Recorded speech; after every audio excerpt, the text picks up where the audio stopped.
Vous êtes nombreux et nombreuses à vous être reconnus dans cette souffrance de perdre un amour. Toutes les théories s'effondrent face au vécu. On se sent effectivement mieux compris par ceux qui partagent nos émotions et nos détours.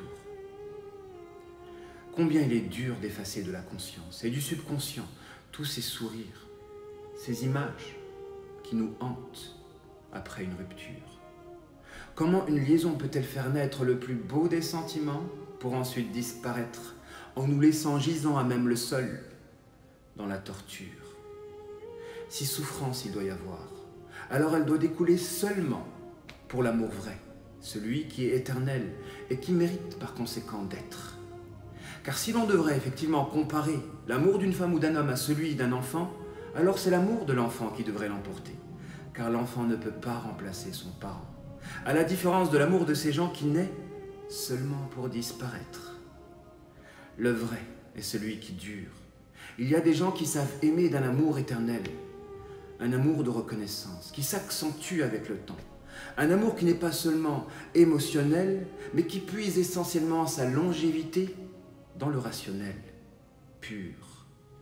Cet amour-là, alors oui, tu peux le regretter.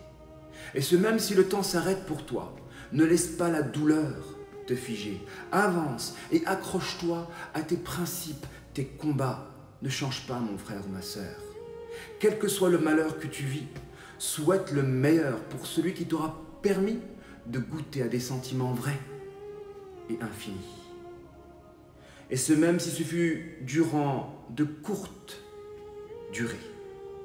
Car le paradoxe de cette vie, c'est que l'éphémère peut contenir l'éternité.